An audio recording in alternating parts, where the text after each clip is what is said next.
Minivans may not be the go-to choice like how it once was for a family vehicle, but they still have a pretty big demand. Within the past 10 years, minivan market share has declined significantly as many of the American brands have pulled out of the minivan segment except for the Chrysler twins, leaving much of the market share to Honda and Toyota. The Honda Odyssey is a prime choice for a minivan and should definitely be put on the shopping list if you're looking for a new family hauler. So let's go ahead and check out this 2016 Honda Odyssey Touring. Now, minivans aren't really known for having very stylish exterior designs, but the Honda Odyssey is a pretty stylish minivan, I have to say, with its very sharp looking headlights and its pretty aggressive looking front grille too. And then these 18-inch alloy wheels finish off the vehicle pretty nicely. And then you have this high belt line which gives it kind of a futuristic look. But overall, I think the styling of the vehicle is quite sharp and quite aggressive, and the only minivan that can come close to it in terms of styling is probably the Kia Sedona. Those are certainly the two best looking minivans in the class. Now, I wish it did have LED daytime running lights. That would make it a little bit more modern looking, but still pretty stylish. Here goes the key fob design for the vehicle. Pretty high quality looking key fob design. We have your remote keyless entry, your unlock, lock, and then your power sliding doors, and then your power tailgate too, and your panic button. Ours is also a pretty loaded touring model. The only one that's a step up above the touring model is the Touring Elite, which comes with a host of luxury goodies, but this is pretty loaded here. Now it is the smoky topaz exterior color with smart key access on the driver's door and front passenger door.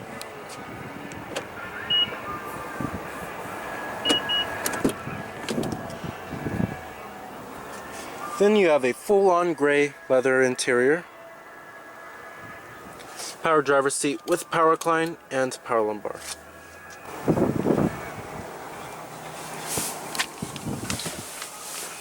Alright, now stepping on inside of the cabin here of the Odyssey, the cabin has a very utilitarian kind of design, which is not necessarily a bad thing since this is a very practical kind of vehicle. However, some minivans do offer more luxurious looking kind of interiors like the Toyota Sienna and the Chrysler Town & Country. The step-in height is also fairly low. Now you do have push button ignition, just put your foot on the brake, hit the button to start. And what you're hearing there is a 3.5 liter V6. Full leather wrap steering wheel.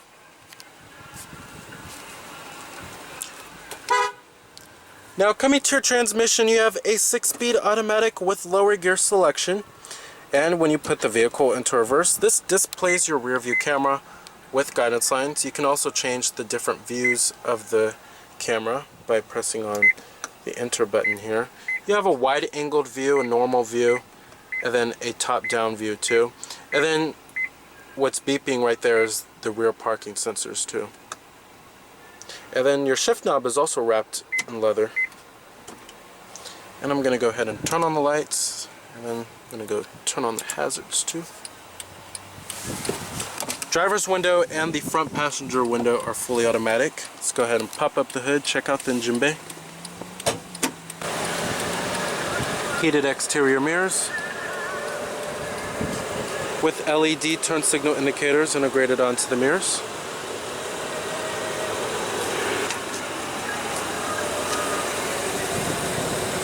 (18-inch) alloy wheels.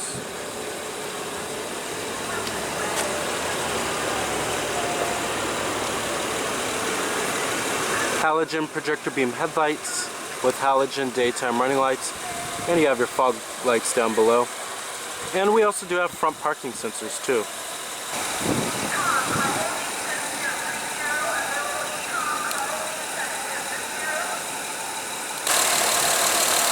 Now under the hood here we have your only powertrain option. It's a 3.5 liter V6 that produces 248 horsepower at 5,700 RPM and 250 pound-feet of torque at 4,800 RPM, with EPA estimates being 19 in the city and 28 on the highway. It's pretty darn fuel efficient. This vehicle is also front-wheel drive. However, if you do want all-wheel drive, the only minivan to offer that is the Toyota Sienna. And it does run on regular unleaded fuel.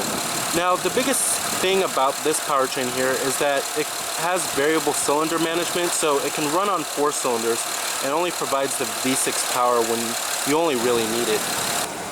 Now, pricing of the vehicle starts at around $29,750 for the base LX trim, and then can easily go all the way up to around $45,000 for the Touring Elite. Competitors of the vehicle also includes the vehicles in the minivan class, of course. This includes the likes of the Nissan Quest, Toyota Sienna, Kia Sedona, the Chrysler Town & Country, and the Dodge Grand Caravan.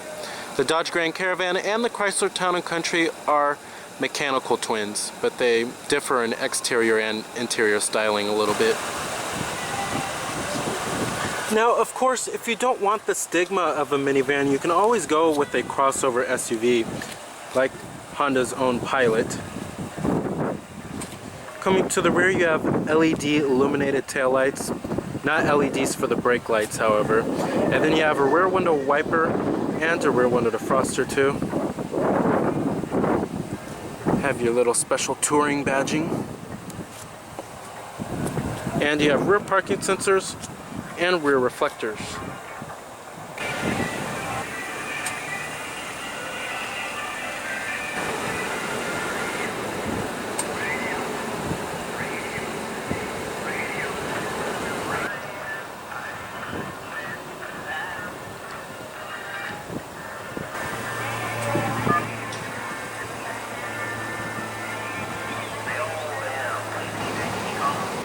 EPA estimates, like I said, are 19 in the city and 28 on the highway. Total vehicle price is $43,060. Of course, all of your basic power necessities: power windows, power door locks, power mirrors, chrome interior door handles, memory seat settings for 2 people as well. Let's go ahead and rev it up and hear how that 3.5 liter V6 sounds.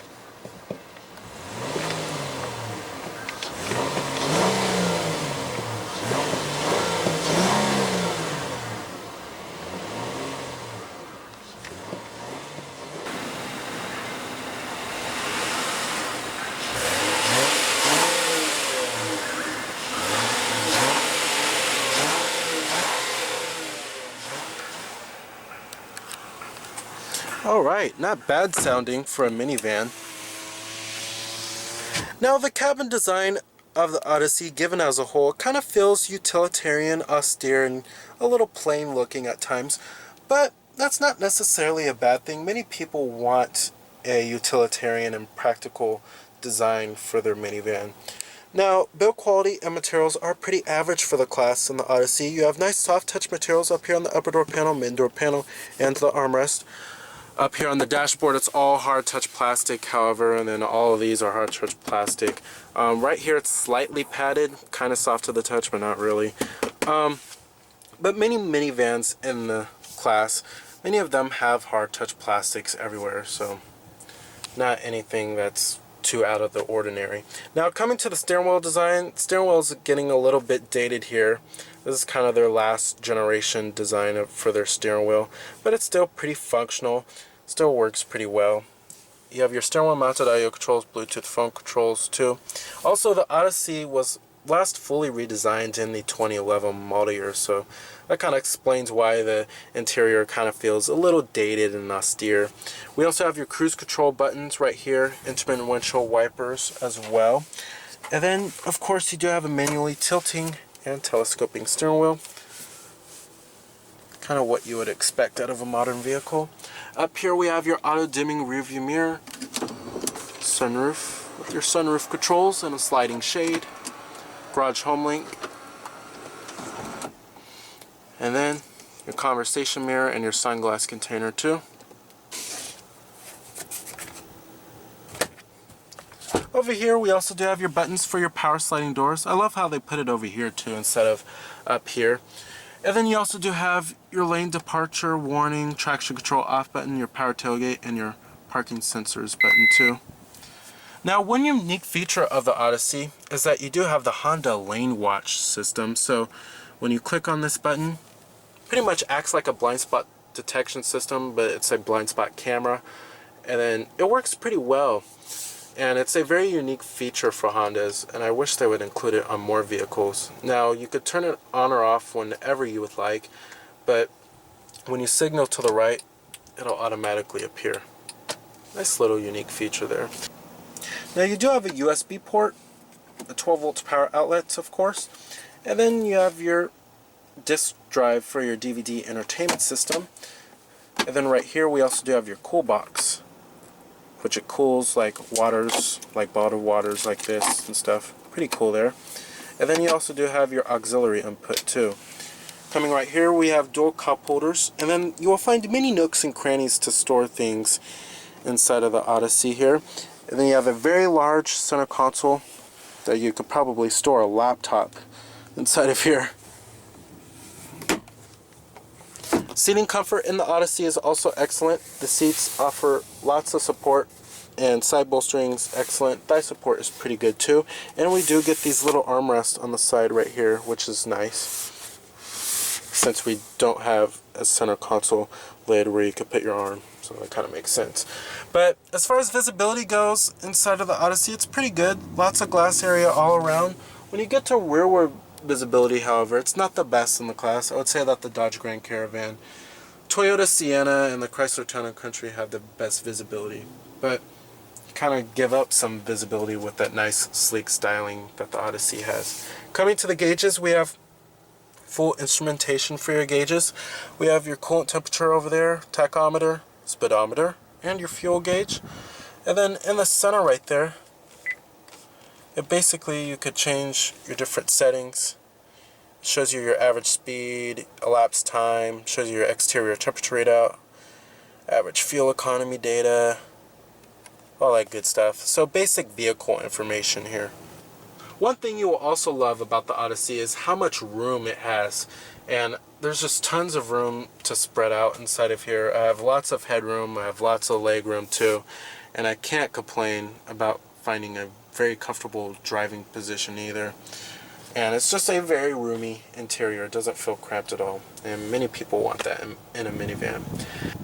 Now, the AC controls in the Odyssey are pretty simple and easy to use. However, they're really dated looking in their appearance. This little screen right here is kind of dated looking. It looks like it came off of an early 2000s vehicle. And then also, the controls are pretty far from the driver's reach.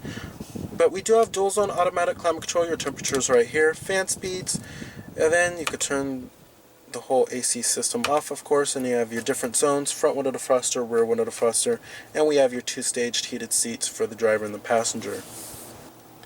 Now, coming to the infotainment system and the multimedia interface here, this is the dual screen design from Honda. We've seen this system many times here before, and basically this screen right here is all for your audio. This is where you control your audio sources from.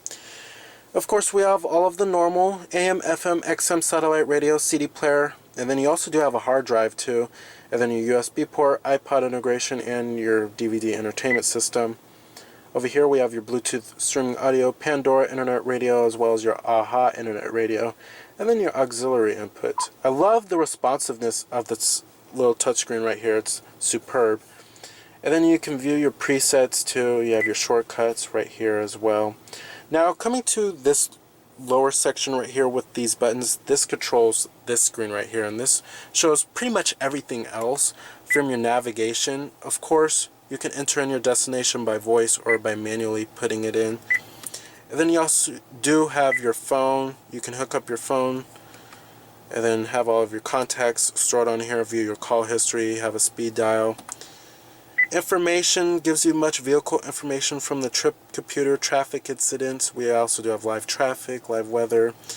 You have your calendar, clock, and wallpaper, and then you have your digital clock up there too in the upper right hand corner. And then right here we also do have your front audio and your rear audio, so you could control both of them. And then you also do have a day and night mode too. You could control the brightness of the two screens, which is pretty cool. And then you can also change your source of audio from here too, which kind of makes this screen pointless. I don't know why would they have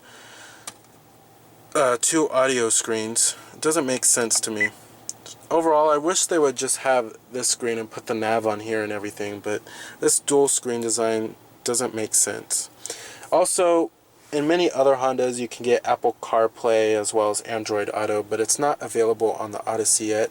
I wouldn't expect that to be available until the 2017 model year when the Odyssey gets fully redesigned. But overall, not the best infotainment system in the business. Love the little screen right here, but I really don't like this screen up here. Alright, let's go ahead and shut it down. Let's go ahead and check out the rest of the minivan. Let's go ahead and see how practical this car is. Now, of course, what is a minivan without dual power sliding doors? Very practical. Now, one gripe I do have about the Odyssey is that these second row seats here can be pretty cumbersome to remove. And I love the stow and go seating system in the Chrysler Twins, where you can fold the seats flat right into the floor. And then also the Kia Sedona has a much simpler mechanism for the second row seats. Now, we also do have an armrest on the side right here, and these seats do recline for greater comfort. As you can see, pretty ease of access, what you would expect out of a minivan.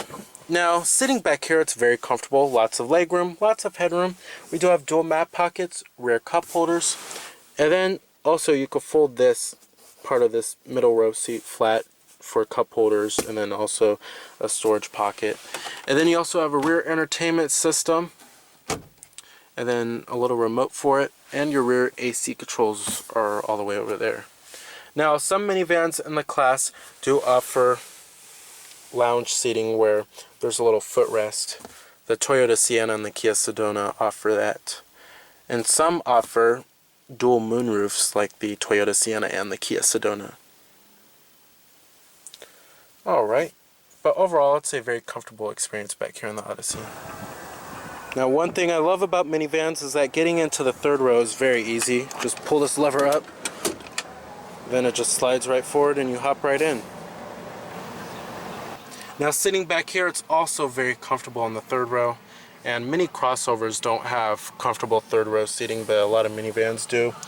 Now, we do have a 115 volt power outlet back here, and then your audio jacks for your entertainment system. The armrest is also soft touch, which I'm very surprised about. Usually they cheapen out back here. And then you have sunshades back here too.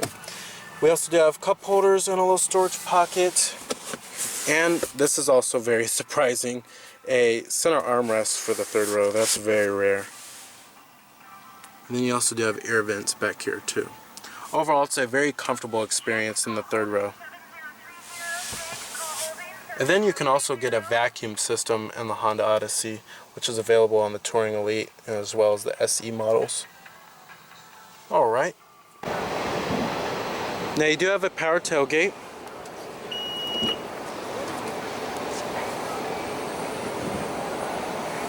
Now, these seats in the third row do fold flat into the floor. They call this their magic seat. And some minivans do offer power folding third row seats, however, but this is still a very simple, easy mechanism to follow. Now, you just pull on the straps right here, and then the seat comes right down. Easy as that. Not that hard to do, not like the second row, however. And then when you fold the seats all the way flat, you find a lot of cargo space for the Odyssey. Powered passenger seat with power recline. Glove box compartment.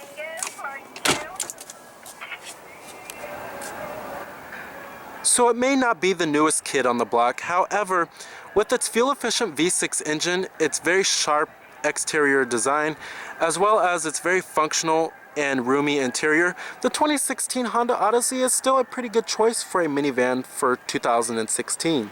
So remember that this is Cameron Birch from Cameron's Car Reviews.